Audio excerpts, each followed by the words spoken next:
I don't feel alone. We just settled in and it already feels like home. You're listening to the Feels Like Home podcast with Mike Throne and Marty Ford. Powered by Horizon. This is big. This is gig. Hey guys, it's Marty and welcome to the Feels Like Home podcast. This week we are sitting down with Bailey Mosley and Ty Alexander, who are from Cult Talks Conspiracy Podcast and the Cult Talks family of podcasts, which include the Cult of Bruce, the Cult of Lore. Ty and Bailey are two people who are passionate about conspiracies, but they approach it in a different way. They're not trying to push the propaganda of conspiracy theories out there. They're just trying to educate people about different conspiracies. And we had a chance to catch up with some of theirs this past couple of weeks in preparation for this podcast. And it's really fascinating. Great people. Really enjoyed this conversation. So here we are with Ty and Bailey from Cult Talks Conspiracy Podcast. Well, it is our pleasure to have not one guest, but two. So great, we have to have two to start the year. That's right. 2023 is really going to start off with two people. Bailey Mosley and Ty, is it Richmond? Alexander. No, Alexander. I wrote down Richmond, and I don't even know why I wrote down Richmond. That's way off, yeah. There's probably some famous Ty Richmond out there that I was thinking of. Maybe. And maybe I thought his middle name was Alexander for some reason. So, Ty Alexander. I'm sorry, Ty. And Bailey, no worries. Do you want to start over, Mike? Yeah. Okay. We should. We don't edit. So you're fine. This might be like the third episode in a row that I've gotten somebody's name wrong. It's not three, but you did have, there was one other. But Bailey and Ty are from Cult Talk Net, which is an umbrella of greatness. So thank you. I'm going to say full disclosure. I have not listened to every episode of everything that you have. I went through and cherry picked the things that I thought I'd be very interested in. I did the same thing. So planes, trains, and automobiles. Oh my gosh, that's awesome. Yeah. Which is on my list of most underrated holiday movies of all time. Yes. Absolutely, yeah. And I just lived that this past week. He truly did. I was in Colorado. Flights got canceled. Ended up taking lots of different Ubers and rented a car to get home. Gosh. Yeah, got trapped on 70 for 3 or 4 hours. It was great Did times. you meet a shower curtain salesman? No, and I didn't have to ride with a polka band like in Home Alone. All the great John Candy moments just melding into one. But the really fun thing that I think Bailey and Ty are going to talk about this, but it feels to me like you've pulled together podcasts that you've been talking about. This is kind of like the way we started. Oh yeah. We just had great conversations about specific things. We knew that we loved the area, and we turned it into a podcast. You guys did it a little differently. Yeah. You have things that you enjoy. Bruce Campbell, for say. Yeah. And then we like to identify ourselves. We're like the network of niches. That's what we like to. I like that. Kind of focus on as niches, because with starting Cult of Campbell or Bruce Campbell themed podcast, we all like watching horror movies. We like to sit around and talk about horror movies, but there's 100 different horror movie podcasts out there. So if you make a horror movie podcast, you're just another one of those podcasts. So the idea with Cult of Campbell is kind of streamline it, and we just wanted to watch Bruce Campbell movies. So we're the only Bruce Campbell podcast in the world. So that kind of gave us a unique demographic. Yeah, that's interesting that you say that. I'm a Bruce Campbell fan myself, and wasn't aware of your podcast until totally started digging in, and I saw your posts at Bruce Fest and things like that. And I thought that was really cool. But I was a Burn Notice fan. Oh wow! And so I love that's Burn usually Notice. easy one, yeah. Yeah, and so that's usually when I bring up Bruce Campbell, most people are like, "Who's that?" Burn Notice is always the go-to. He's the guy from Burn Notice. Everyone's seen that show. Yeah. So that's how I got into that, and then I branched off into other things of his, but that Nice. Burn Notice is what got me in.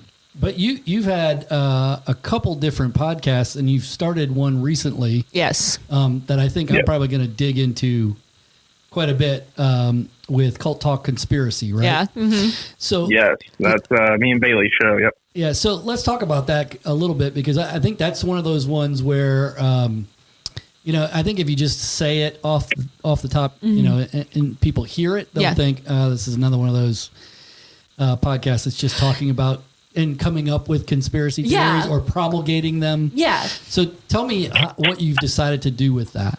Because Ty wanted to start a conspiracy podcast long before I did. And I didn't know that information when I presented really the whole Cult Tech Net crew with this idea of doing a conspiracy podcast. My number one thing was I didn't want to do that thing where you're just kind of spinning the wheel, trying to make things happen, make information sound interesting. I really wanted to exploit what was actually being said, who was saying it, and why they were saying it. I always tell people I wanted you to be able to, this is how I explained it to my fiance. I told him, I said, I want someone who is going to go out on a date with somebody else who knows nothing about a certain conspiracy or any conspiracies whatsoever to be able to listen to a couple of our episodes and at least have talking points from one conspiracy and be like, okay, there we go. We got it.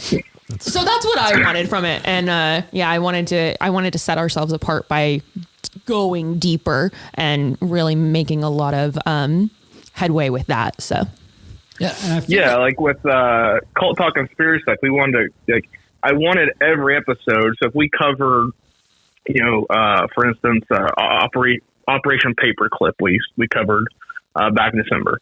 I want the Operation Paperclip episode to be, if someone doesn't know about Operation Paperclip, they listen to that, then they come out at the end knowing everything about Operation Paperclip. That was like the main point of it was, they only have to listen to this one episode and they know it all. Mm-hmm. Well, and as somebody that didn't know what Operation Paperclip was, I'm kind of anxious to do it now because, I've heard of some of the other conspiracy theories that you guys have talked about. The Malaysian Airlines one kind of comes up as the one that really just hit me. Because I remember being super into that when it happened. And just the whole, I was a big fan of the show Lost. So it had this Lost vibe to it. Yeah. And it was just a weird thing to have happen. So I think there haven't been a lot of people that have explored that outside of the surface, sort of like what a horrible thing, but it's just super weird. Yeah. So no, I want to know why it's weird. Yeah. Like, why is this happening? That's really what it comes down to as me as a person is like, okay, that's fine, but why?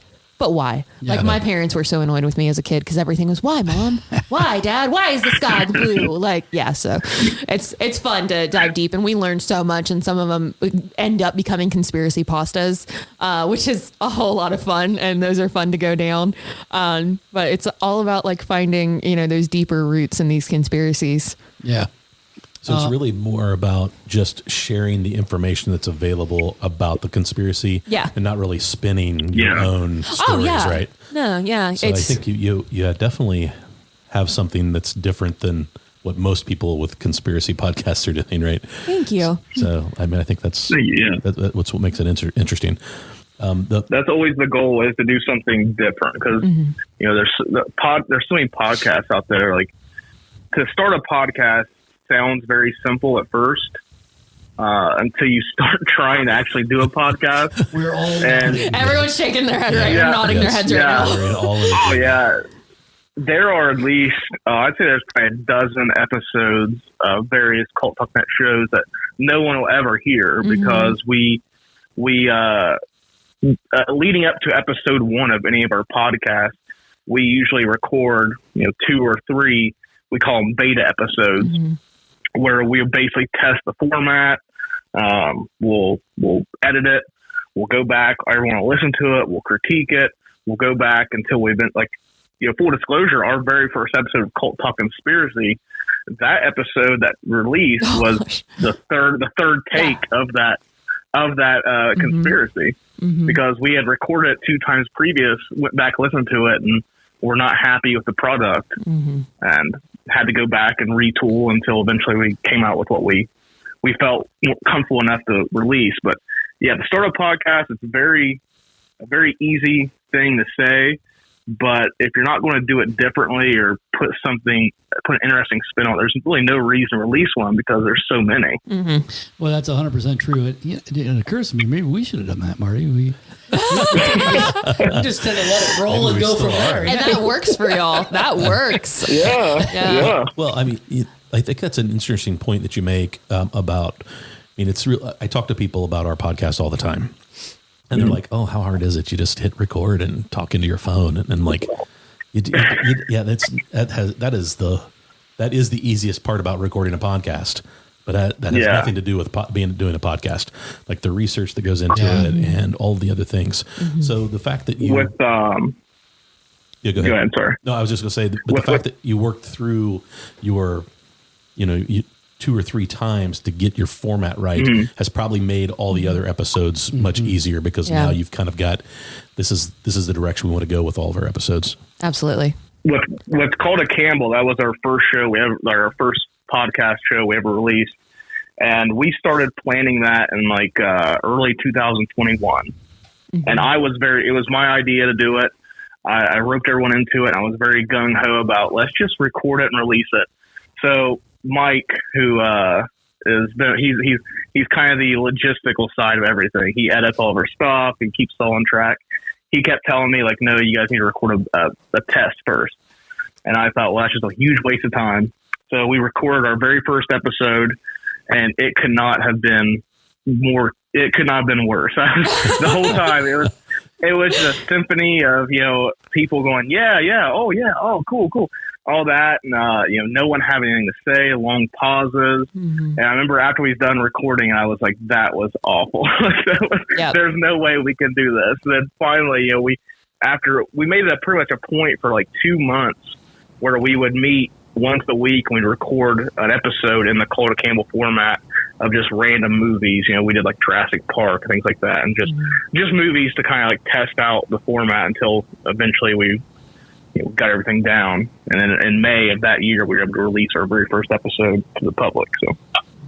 Well, but I appreciate that kind of, number one, it takes a lot of research to do the things that you're doing, especially on the conspiracy side. Yeah. And on the lore, the Cult of Lore, which is another podcast that you guys do.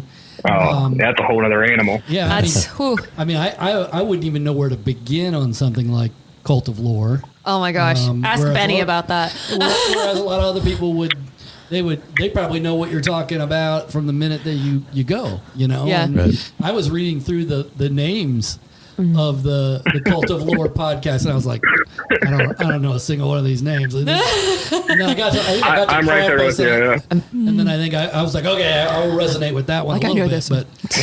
But I mean, I appreciate the dedication to the craft to not put out bad stuff. What we've always said about this is the day we start putting out bad stuff, and we'll know. Oh, yes. Ourselves will know. Yeah. And the audience will probably know before we do. Or they'll tell us. Right. The day that we start putting out bad stuff, we know it's time to be done, right? Yep, and so I appreciate that dedication to the craft. Because I think we did 5 episodes before we released any. Right. And then they all made it. Yeah. I love it. And it's not that they were bad. We were just kind of feeling our way through, trying to figure out who we were and what we were going to do. So the fact that you guys did that before you even released your first podcast. And it took us a little while to figure out, talking to other people was more interesting to the audience than it was the two of us talking, which I think is probably different for you guys because you guys are talking to each other. So that's what makes it great. Yeah. Yeah. It gets interesting. I think I was just going through the Passport the other day. The Passport's what we keep all of our podcasts on. I think we had a total of 10 beta episodes just for Cult Talks Conspiracy alone because it was really hard to navigate that because I finally got it down to the who, what, when, where, why is there a conspiracy. And it was a long time getting to that. And I mean, I'd listen back to the episode and I'd be like, okay, I'm not comfortable with this. Like, I don't sound my best self. And if I don't sound my best self, I'm not putting that out to other people, because like that, the Cult Talk Now audience gets the best of me 100% of the time. They don't get 99.8%. They get 100% of me 100% of the time. And that can be kind of taxing from time to time, because I mean, we're working our day jobs on top of coming in and recording a podcast and, you know, doing all of the research, because, you know, we'll go in and we'll read books. We'll do hours of internet research. We'll go through, I even at one point started going through files at the library to try to like get stuff. And it's a lot of work. And to do that, it's rewarding, though, to see the response that you get and to have a conversation with someone who could be halfway across the world from you, or even in the same city as you, that you had no idea had the same interests, but are listening to you. Yep. It's very interesting. And it's really gratifying that way, too, because we're starting good conversations. Yeah. Of course. One of the coolest things was we got invited to Bruce Fest out in Estes Park, Colorado, which I think you guys touched on that a little earlier. And we went out there. It's a convention with Bruce Campbell. Myself and Eric, we got to actually share the stage with Bruce Campbell. And something I never thought, like just starting a podcast, like starting this podcast, never thought that would happen. Like we'd even have that opportunity. And not only that, but we was out there at this thing in Colorado, halfway across the country, and people were coming to us, wanting pictures with us, telling us how much they loved the show. It was surreal. I couldn't believe it. This little Bruce Campbell podcast, I ripped my friends to do it. We had people who were wanting their pictures with us. Mm-hmm. It's crazy. Yeah. And really you were at the Stanley. Oh my gosh. Yeah, Stanley Hotel. Which is a fantastic place. So my kids live in Colorado, and every time we go out, we usually hit Estes Park up, and you always have to drive by the Stanley. Beautiful town. It's gorgeous. Yeah. So how do you find the time to put all this together? You guys have jobs, I assume, that actually pay you money so you can have expensive hobbies like this. Yes. Yeah. So for me, I finally had to like narrow it down to, I'm going to separate my days. Like, we actually record our podcast episodes typically every Monday. And we'll record our episodes and we teeter-totter. So like Ty will present an episode, so I get a week off and I can research, and then I'll present an episode, Ty will get a week off and he can research, and so on and so forth. Ty was super good to me in September, though, because I became a real estate agent this year. So I finally just had to have a heart to heart with him and be like, I'm going to need you to present for the next 4 weeks because I'm stressed. So he was very gracious and did that. And I ended up passing my test and becoming a real estate agent. Nice. So, thank you. We were able to work around each other's lives. And I think it's a lot of the reason. Because of that is because of how close Ty and I are, because we are actual friends. We do actually hang out and whatnot. And we support one another in each other's lives. Like, there's been so many times where we've had stuff going on and it's like, you know what, we don't have to record this week. We will pick it up next week, and we'll just get right back on the horse. And that's how we do it. Yeah, I feel it gets pretty crazy. Like this week alone, this is my third recording session this week.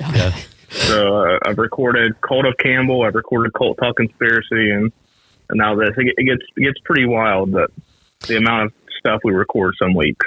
Yeah, we kind of do the same thing. Sometimes we'll double up on a Wednesday night because we normally record on Wednesdays. Yeah.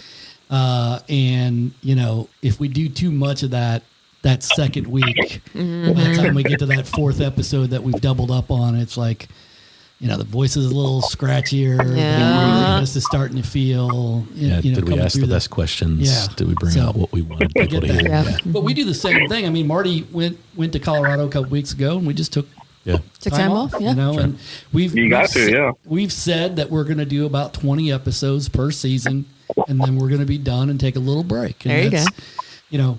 I feel like we talk about it a little too much, but we're just trying to remind people, like, you're not going to see us 52 weeks out of the year. Right. Yeah. Like it's just not the way we think we will be our best. Yes. At our best, so. Absolutely. Yeah. And especially, again, I come back to you guys aren't just sitting down in front of a mic and talking to somebody across the table. We do some research, but you guys have to do a lot more because these are in-depth topics that you're really digging into for listeners, you know? Oh, yeah. Here lately, I've been bad about it, but I at least, when I started Cult Talks Conspiracy, and I have been a little bad about it, I at least try to read one book if it is out there on the topic, just to, because I mean, some books will go into so much detail. Other books, and I will never get over the Mothman prophecies for this one, just to only touch on it and then like go off into other things. Now, the Mothman prophecies did end up being very useful to us in our Men in Black episodes, but not very useful with Mothman. But luckily, we were able to use it elsewhere. But that's my goal for that. So at least read one book. Probably, if I had to quantify it, probably around 8 or 10 hours worth of internet research. Wow. Broken up, of course, not all together. And then just, I mean, numerous Reddit threads. Yeah. So many Reddit threads. Yeah, that would probably be I mean, that's like the encyclopedia. It's like the Wikipedia of conspiracy theories, right? Like you can basically, you can just go in there and find anything, right? Oh yeah, absolutely. It's a little hard to navigate from time to time. Like when I first started using Reddit, I had to learn and teach myself how to use Reddit. Because you can get caught up in those threads and then like it kind of meanders off into my grandma made spaghetti dinner every Thursday. And it's like, no. We're supposed to be talking about the apocalypse. Okay. So that can be challenging there, but it's actually really entertaining too. So I do get quite a bit of entertainment out of my research. And then I also get what my housemates call the tinfoil hat syndrome. Where like they will see me just hunched over my laptop and just becoming this conspiracy Bailey where I'm like, the world is ending. It's all coming to an end soon. Did you guys hear that? You're listening. I heard a wiretap. It's happening. So are you guys working off of a large list of conspiracies that you've thought about over the years and just like, okay, and then you're just picking them out and tackling them one by one? Like we each have our own little list of conspiracies we want to do, and we kind of coordinate that way to make sure we're not step on each other's toes, make sure we're not double researching anything. So we're pretty good about that. Yeah. So, sorry, go ahead. I was getting ready to say, even with the Santa Claus encounters that we just did this past Christmas, I've never gotten the feeling before to text Tyler and ask him like, hey, did you happen to run across this encounter? But I did. And he's like, yeah, I found that one. And I went, okay, I won't be adding that one then. So, but it can happen. It can happen on smaller stuff like that. Yeah, that was a great episode. Sorry, Mike. I listened to that episode and because I was excited about hearing what other people have said, because you grow up hearing people saying, I saw Santa Claus, and you kind of shrug it off. But I think it was a great episode. I enjoyed it. Oh, thank you. It started as a joke. Bailey mentioned it kind of like offhand, like maybe we should do Santa Claus, and it was kind of like a passing thing. And then like the next day, I went online and just for the heck of it, I typed in Santa Claus conspiracy and found just a ton of people who had like claims of seeing Santa. I texted Bailey. I was like, hey, we should actually probably do this. It's actually got some meat to it. I was like, you don't say. Yeah, I'm right. That doesn't happen often, actually. The one was from Lancaster, did not just up the road from us. Yeah, so I thought that was interesting. I'm convinced all weird things happen in Ohio. Yeah. Like they say, like everyone that I have ever met out of state has said they've come to Ohio at some certain point in their life. Like all roads just lead to Ohio. I'm pretty sure that it's the same for aliens and Bigfoot and everything else. Like all roads just lead to Ohio. So one of our favorite podcasts is 60 Songs That Explain the 90s with our good friend. He's not our good friend, but he's going to be our friend someday. Yeah. Someday, we hope. Rob Harvilla. Basically, he breaks down a song every time. And he just did a mailbag episode, and the first question that they asked was, so why do you live in Ohio? Because he lives in Columbus. And it was like, he was like, I don't need to explain myself. Like, lovely. So I appreciate Wonderful. that. But you're good right. For him. I feel like it, and for a long time, I felt like everything came to Chillicothe. Oh, yeah. When I first got here in 1997, I remember the big thing was that Princess Diana's great-great-grandfather lived in Chillicothe. Oh, wow. And they had a whole story, a bunch of stories about it and everything. And I thought, how is this, like, who figures this out? But sure enough, it was true. And we leaned on that pretty heavily when she unfortunately passed. Right. But it was like, it was a connection to your town. Right? Yeah. So absolutely. Those types of things are fun, Yeah. You can always tell when you bump into somebody, no matter where you're at, and they pronounce it correctly. Yeah. Chillicothe. Yeah. You know that they've been here and they've been, Yeah. It's like, oh, what's your connection? And then they're like, oh, the paper mill, or Kenworth Truck Company, or lots of, the recording workshop is another one. Yeah. A lot of those. Ran into a guy in Switzerland, in Zurich, the airport. And I was wearing a shirt that had Chillicothe on it. And he was like, hey, Chillicothe, Ohio. I went to the recording workshop. Oh, wow. Are you Nice. kidding me? It's crazy. So yeah, maybe maybe lots of weird things happen in Ohio. Maybe. That's right. My Ty, I don't know if I've ever told you this or not. My grandfather was in the military for about 40 years, and when my mom was a kid, he was stationed in Chillicothe for 3 months, and she lived up on Carlisle Hill. Oh, wow. And like can still point to the house she lived at and everything. So when I was about 10 and my dad told her, okay, we're moving to Chillicothe, it was like, all right then. Yeah. So Back to her old stomping grounds, right? back to the old stomping grounds. Yeah. So in this big list, the dogs The are here. dogs in the chat. Yeah. This is a weekly occurrence here at Feels Like Home. I don't think. Gypsy is a very much part of the Cult Talk Net cast. Yeah. Her and the guinea pig Freaky are now starting to make his appearance. But He's jealous. He was jealous. He was like, if my sister's getting in on this, I got to do it. So I feel like there should be a podcast awards that have like best supporting animal. yes, Oh yeah. And we can just we can submit our best clips of interruptions. Yes. Canine or otherwise. So Ty will sometimes be holding his little Shih Tzu, Shy, in his arms while we're recording, and we have to stop whatever we're doing, and I just have to go gaga over her for 3 seconds, and then we go back to the recording. because So you guys do YouTube as well, right? we're on YouTube as well. Yeah. Yes. So you're doing a video podcast. We have not jumped into that foray yet, but Yeah, we both have a Well, face for radio. we just put our for like our podcast. What we do is a simple backdrop. I make these like looping backdrops. Oh, okay. And we'll put that out. But for Cult of Lore, that's a whole other animal, and that's all Eric and Ben. Eric and Ben put out these terrific full-length, in-depth videos of their podcast. They put the extra work in, So and they put graphics and all kinds of stuff in there. yeah, and that takes me to you guys have talked about this corporate culture at Cult Talk Net. You have a crew of people, right? Yeah. It's not just the two of Yeah. you. Talk a little bit Right. about those folks, because it sounds like So- they're the ones that are helping you out a lot. Oh yeah. Yeah, so we have there's 6 of us total that are actually officially part of Cult Talk Net. We also have a editor who we have, I guess, on the books. We have, he gets paid, so we have an editor who edits Cult Talk Conspiracy for us. Now Cult of Lore, that is all Ben and Eric, and they do everything. Mike basically taught Eric how to be a podcast editor. So Eric and Ben, they fully edit everything Cult of Lore. They do all the audio, video, everything.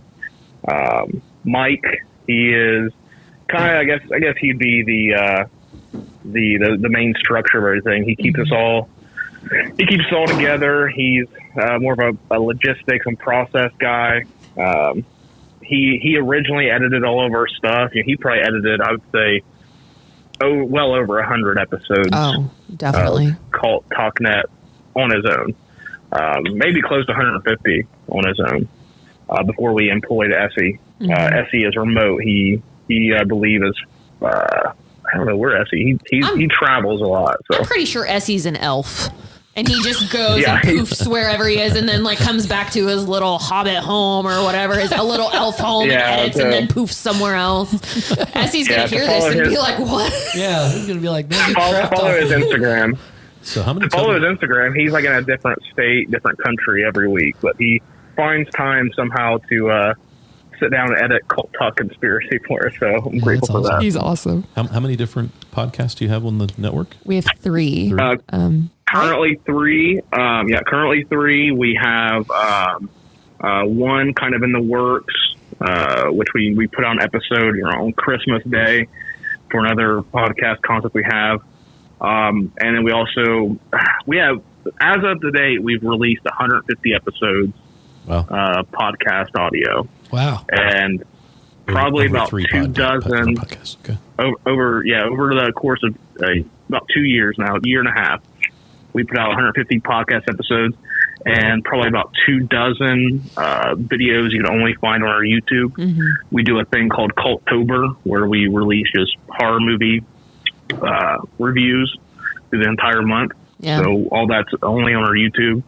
So probably about 200 pieces of content we've got out. Oh, yeah. And Culttober is really all hands on deck during that time. That is like our Christmas. Like that really is like that's all of our favorite holiday except Ty. Ty loves Christmas, so we gave him a week. But like we will have a special every week for Culttober. We will do a specific movie every week. We will do with the channels that we call them, like Conspiracy and Campbell and Lore. We do special episodes for that. And then we'll do, a special per channel. So like our normal episodes will be like our Halloween episodes, and then we'll release a special for that specific date as well. So that's our busiest time of the year. Yeah. We're actually talking about moving up the time that we start working on Culttober significantly earlier in the year because of just how big of a response we've gotten over the past couple of years. Yeah. And I mean, it's amazing. But toward the last quarter of the year, we're recording about 2 or 3 times a week at minimum. Yeah. Because we put out so much content in the holidays. We put out specials for Halloween, Christmas, Thanksgiving, Black Friday, New Year's, all this. So around the holidays, it's ridiculous. We probably about double our content rate just in those 3 months. Yeah. Well, compared to us, you guys are like prolific. This is big.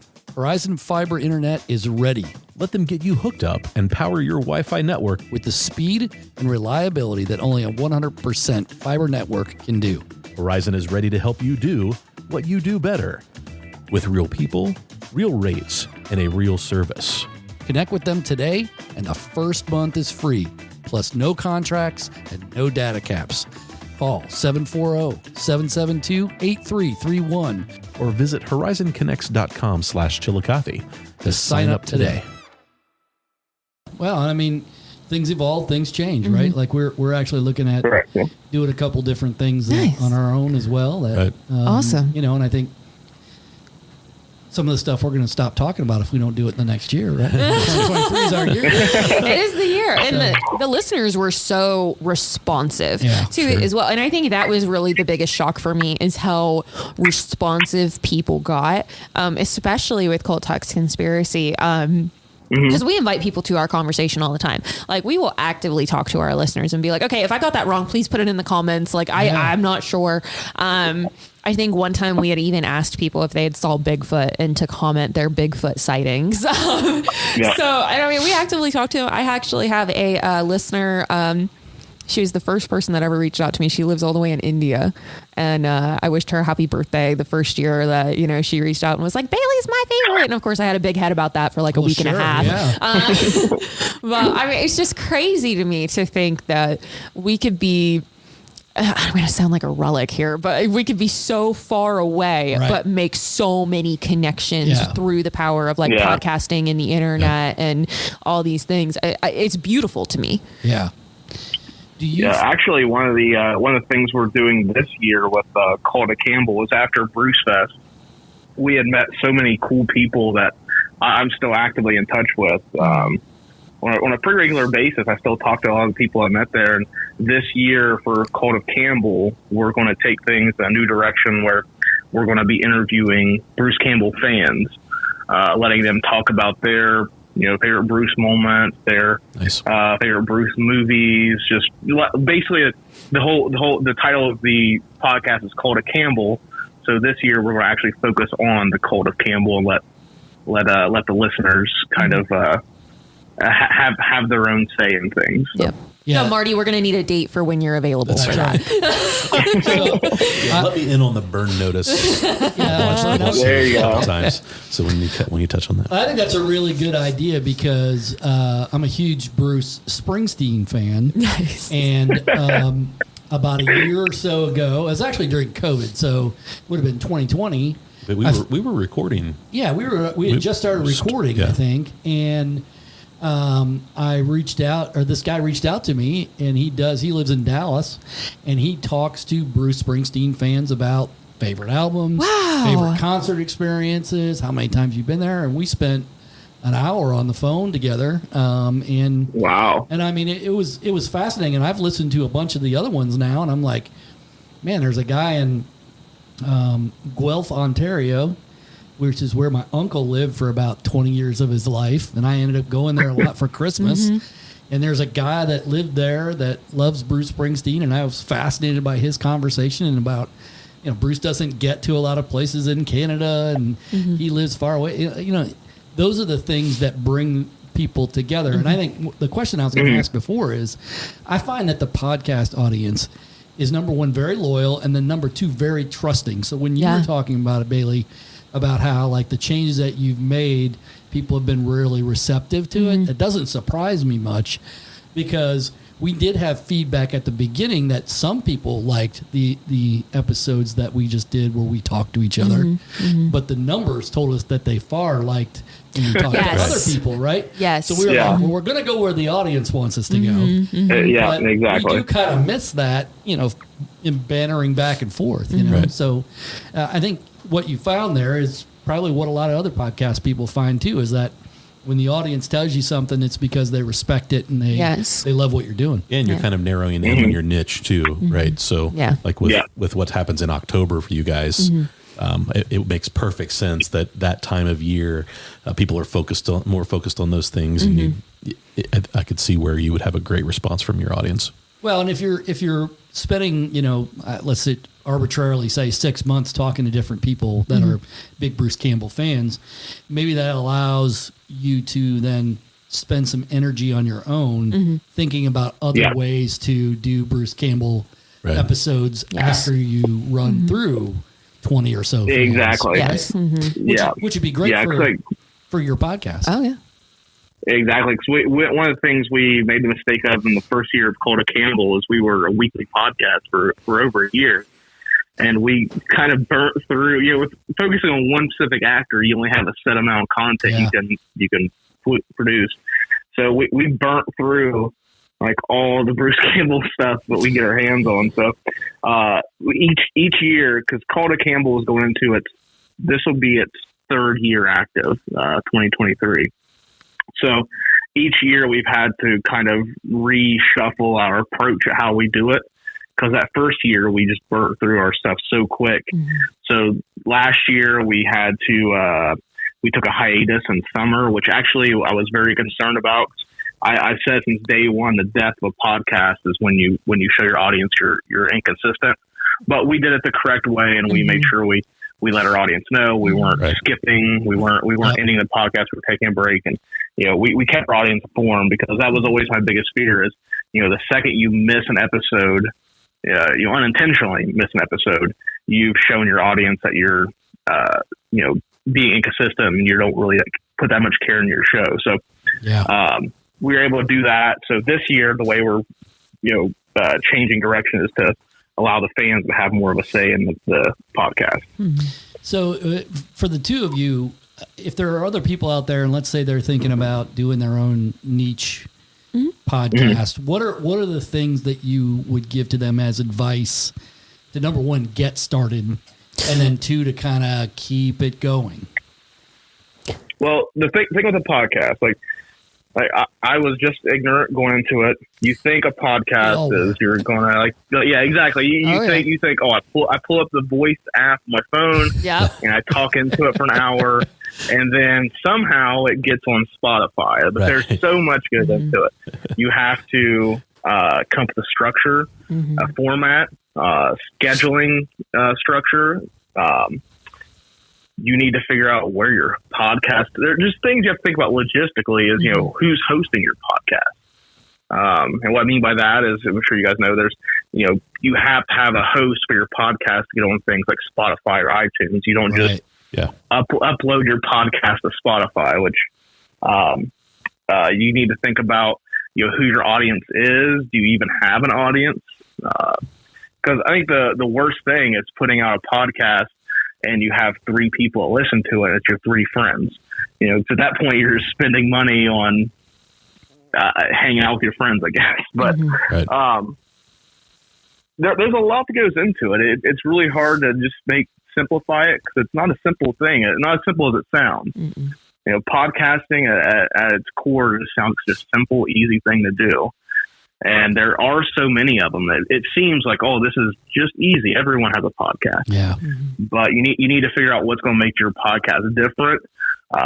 If you're doing something that someone else is doing, do it better. If you hear someone's podcast, you're like, oh, I'd like to do that. How are you going to do it and do it better? Or do it differently. Yeah. Do it different. Yeah. Find out how you're going to improve on a pre-existing structure. I mean, there's just different things. The main thing, though, is figuring out your format, your scheduling, your audience, and how you're going to get the podcast out, who's hosting it. Editing is a big thing. Yeah. Thank God I have Marty.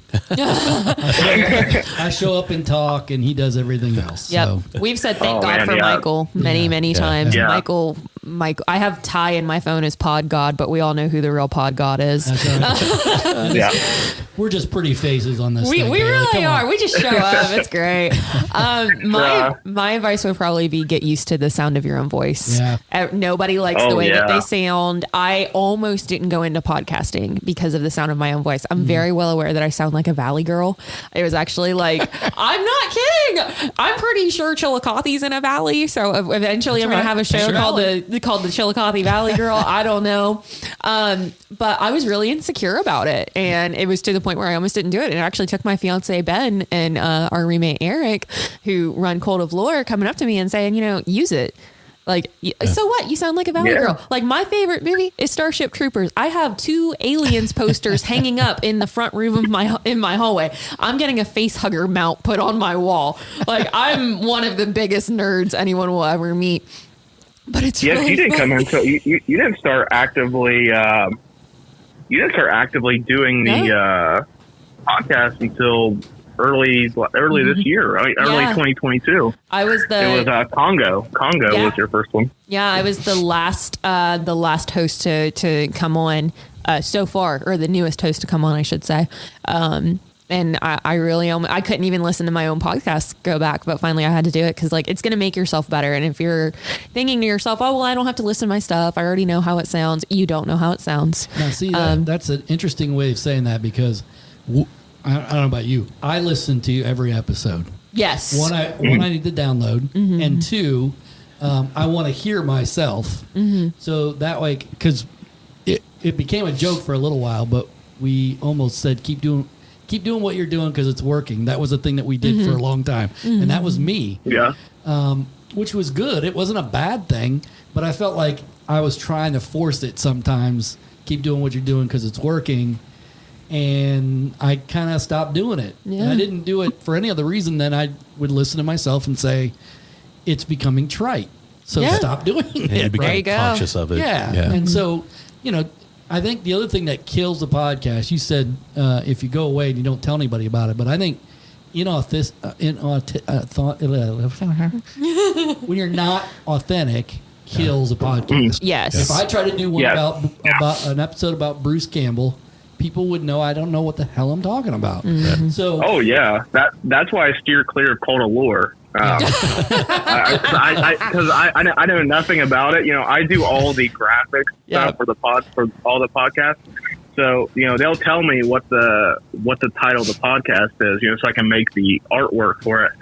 And I have no idea what that means. I have to send them 5 or 6 different revisions so they can be like, "Is this what you mean? Is this what a logar is?" I don't know what that is. It's great. It's wonderful because I hear it on the other end because Ty's all the way up in Columbus and we'll record remotely. So I'll be in the other room and they'll be like, that's not Logar. That one's Logar. That's not Logar. Yeah. And it's just hysterical because like they know. So it's like and like everyone's always appreciative and whatnot. It's really, really, really cool. The thing that occurs to me too is that you guys seem to be very good friends. Yeah. Which probably makes this work incredibly well, right? Yes. Of course. Yeah. We were friends before we started the podcast. Yeah. And I think a really good thing that we all had a very clear understanding of before we started the podcast was when we get in front of the mics, even before records hit, once the headphones come on, we're at work. Yeah. You know, we can be friendly, we can joke, hee hee, ha ha. That's all well and good. But we're coworkers when we're sitting here. We're friends and we're coworkers. And we've had to sit in we have shareholder meetings where, you know, we all sit around the table and like we're joking and laughing, but we're actually talking about the stake of the network. And, you know, it's really awesome to have that dynamic with 6 other people. Yeah. Because it is a big group. It's a very diverse group as well. And everyone wants to be heard. So because when we when we did Cult Talk Conspiracy, the first episode we recorded, well, the first 2 we recorded, you know, I let Bailey, I didn't, not in a rude way, but I let her know, like, hey, this isn't the best quality. Yeah. We were both nervous about it being a new podcast and everything. So luckily we're, professional and comfortable enough with each other where I was able to listen back and say, I don't think this is that great. And, we didn't take it she didn't take it personally. Mm-mm. She was able to, agree that, there's some changes that he made. We went back and we did it and we ended up making a good, good podcast out of it. But, that's a big part of it. We're friends and, we want quality, content out of everything we do. Yeah. So none of us take it personally. If we critique each other, we have little arguments here or there, but they're never anything that doesn't get resolved in the end. Well, I noticed right away that you guys have chemistry, in your conversation. And that's so important. I've listened to a lot of different podcasts and where you recognize real quick that, that maybe if there's, more than 2 or 3 people, that there's chemistry here, but not between these two. And it shows up really quick. Yeah. And I think that's, so that's one thing you have. The other thing is I enjoyed, is the 4th podcast going to be the Cult of Russell? Yes. Is that okay? Yes. I caught that. Yes. Because I am a fan of the Christmas Chronicles movies. I think Kurt Russell is an amazing Santa Claus. I loved his outfit, and so I really liked that episode because I'm all about that. That's awesome. Have you watched the movie? Absolutely, yeah. There's It's 2, awesome, right? So we watched the first one. Everybody was into the first one at my house. I have 3 kids, and the second one, I think Lucy fell asleep, and then Walker was like, "This is boring. I'm going to play Xbox." And I was like, but family time. The child, teenager. and you've got a deep catalog with Kurt Russell. Oh, yeah. So there's a lot of podcasts that you can do. Man, Escape from New York. Oh yeah. I remember that was my all-time favorite movie from probably, when I was 13 to like 23, probably. If I had to guess. Nice. Not a lot of depth in the catalog for me at that point, but nevertheless, I love that movie just because of the rawness of it. Man, he's a tremendous actor, and you're right, there's a deep portfolio there for sure. I always go back to, I was introduced to Kurt Russell by him playing Santa Claus, whereas a lot of other people, I thought it was Ben, I was corrected earlier, but a lot of other people were introduced to him by McCready in The Thing. Yeah. Right. Going from McCready to Santa Claus is a very big difference. For sure, yeah. I said something to Mike. We were prepping for this episode, and I listened to that episode, and I'm like, hey, I think I need to call Bailey out about the fact that she didn't know who Kurt Russell was until she watched the Christmas Chronicles. Yeah. I got a question. I'm very honest about it. I grew up in a cave, so I wasn't allowed to watch anything other than the Disney and History Channel. That's funny. I could tell. I could tell Ty you're a Christmas fan because that was a good one. Yes. Well, we the main thing with Cult of Russell is just we're trying to that's the idea, is for it to eventually be this continuing thing, but it's getting times right now with Cult of Lore and Cult of Conspiracy. A Cult of Campbell, which is like the format we're using for Cult of Russell. One of those episodes it's about 5 hours it takes to put one of those in the can. Wow. Yeah. From we have to watch the movie and then do our research and then record it. It takes about 5 hours just to get it to the editing phase on one of those. So it's right now we're trying to make sure we have the time to do that without hampering the quality of the other shows. Yeah. There's a critical mass that you get to. Right. When you scale, obviously things get a little more difficult. So. Absolutely.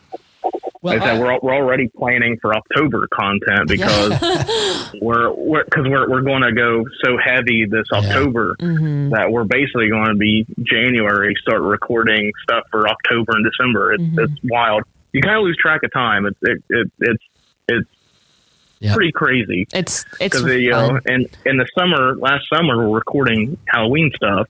During Halloween we're recording Christmas stuff. It was just You lose all track of time. You do. And it makes it go by really fast. Yeah, it does. With our seasons that we do, Yep. I just feel like, man, time is... It flies. It truly flies. Well, I'll be very interested to hear the Cult of Russell Tequila Sunrise edition. Captain Ron. Captain Ron. Captain Ron. There you go. We still make Captain Ron jokes at our house when we go to the beach every year.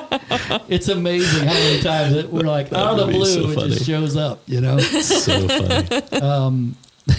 I'm excited to do some Cult of Russell, Cult of Campbell crossovers because there's two movies that both of them are in together that we're wanting to do as kind of like some couple special episodes. It's Sky cool. High, which is the Disney movie, I believe. And then Escape from LA. Mm-hmm. Yeah, that's right. Mm-hmm. Bruce is the Surgeon General on that. I didn't think that they would be able to pull off Escape from LA, but I loved it. So now Tequila Sunrise is not one of my favorites. So well, people forget that Kurt was like the original Disney boy, right? Yeah, like star. Yeah, like a child star. It is wild. Right? Yeah, teen star at least. It's wild. He was in. He's got so many movies with Disney. It's crazy. I found like I'm doing like Russell movie research on like Amazon. You find movies I need to get. I'll buy a lot of the movies. I'll buy for if we don't have them, I'll bite the bullet and purchase them for dragging everyone into it because a lot of stuff's a lot of the Bruce Campbell stuff's kind of expensive. So I got to bite the bullet and pay hefty prices sometimes. But so I was looking, and I found like a whole like Kurt Russell Disney collection. I had no idea he did that many Disney movies. It was pretty wild. Like I'm trying to remember The Strongest Man in the World or Strongest Kid in the World, something like that. Something like that. And then there was the computer with the sneakers. Oh yeah. There's a handful of old Disney movies. Yeah, good luck finding those. Well, they're all on Disney Plus. Oh, are they? Okay. I can't wait to watch all of these with Cult of Russell. I've never seen any of these or heard of any of these. I'm really learning so much. The cool thing about Disney Plus is you can set up the group watch thing. Yeah, you can watch it together. Oh yeah. I forgot about that. Yeah. So, man, we're just opening up all kinds of doors now. Yeah, I'm excited about the new podcast. I'm excited. This is awesome. Well, I can't thank you guys enough for coming on. Before we let you go, though, let's make sure that people know where to find you. Right. You guys are on Linktree, right? Yeah, we have a Linktree. You can find us just about anywhere. I made it really simple. When I set up all the social medias, it's all at Cult Talk Net, and that's Instagram, YouTube, Facebook, Twitter, pretty much any social media platform you go on. If you type in at Cult Talk Net, you'll find all of our stuff. Well, great. Folks, go out and take a look. Especially if you go out to Linktree and you find them there, you'll find all the links to YouTube. Yeah.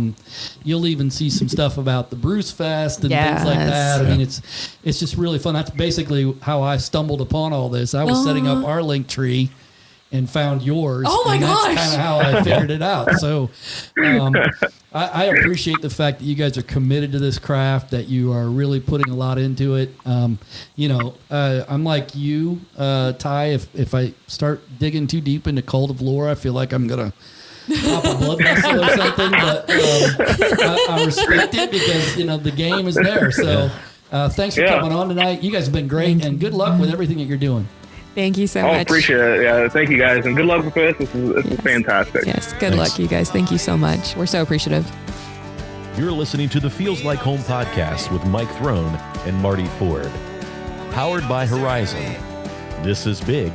This is gig. It feels a little strange, but I don't feel alone. We just settled in and it all